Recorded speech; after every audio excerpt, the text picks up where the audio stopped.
It offers a deeper analysis from different sources, and it gives a space, I think, for people's voices to be heard.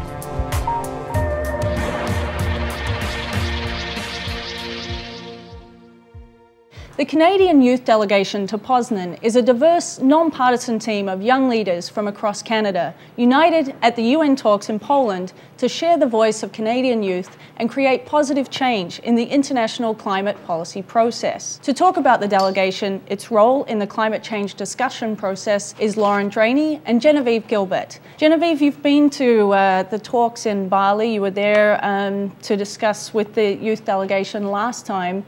Can you explain what role the Canadian Youth Delegation plays and the importance of the meeting as you head towards it? Last year in Bali, the negotiations began in an attempt to develop a Kyoto Phase 2. What people talk about is the post-2012 agreement. So the Kyoto Protocol, which was negotiated so that Annex 1 countries, which are industrialized countries, would reduce their emissions, it expires in 2012. So we need an agreement in place by 2009 in Copenhagen to ensure that there isn't a gap between this first agreement and the second agreement. The role that youth plays, showing how much we care about this issue, illustrating to everyone that youth have an enormous stake in climate change, that it's our future that's basically being negotiated right now. In going to the negotiations, we are able to put an enormous amount of pressure on our political leaders, explain to them the outcomes that we would like to see, and also build an international united front of youth. Lauren, what are the objectives, or some of the objectives, of the Canadian delegation at this meeting? This is your first time there. The main objective of the Canadian Youth Delegation is the creation of a really, really strong post-2012 climate change agreement. And so far, the Canadian government has shown no leadership on the issue at all. We're going to be doing these daily actions to draw attention. We're going to be working with the media to get the message out that we want the Canadian government to commit to targets that are in line with IPCC science.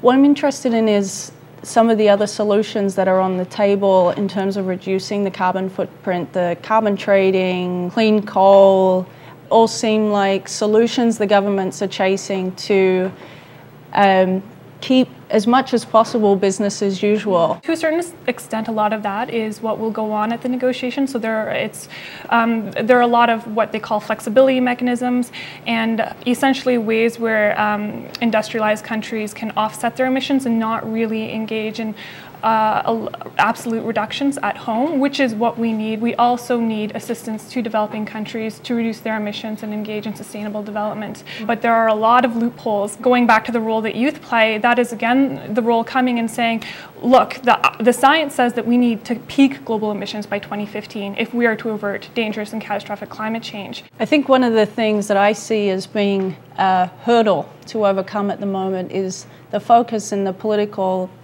discourse worldwide about the economy. Certainly when we were covering the US elections recently, climate change was discussed fairly early on, and then we sort of moved to Iraq, and then in the end, almost solely the discussion was locked in on economic concerns in the United States. How do you guys ensure that climate change is focal in international political discourse? Well, I think it's really important to remember that the economy and the environment, they're not two separate issues. They're so interlinked. The economic stimulus packages that are being promised by governments all over the world, like, they should definitely be used for green initiatives. Like, for example, they're going to be building all this new infrastructure. They should be building it in a green way.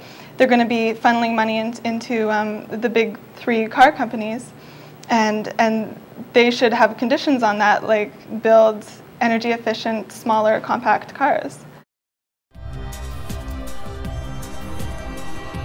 This is the sort of thing we can build right now without anyone else's permission from the government or from the business community. It's the power's in our hands. If we're not going to sleepwalk into more wars and into environmental disaster, we think we need to start with a television news network that won't bow to pressure and has the courage to seek facts. And that means independent economics. And that's why we need you.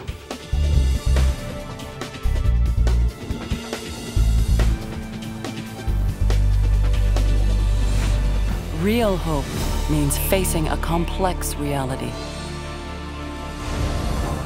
Your tax-deductible donation makes it possible. Please contribute. Visit therealnews.com.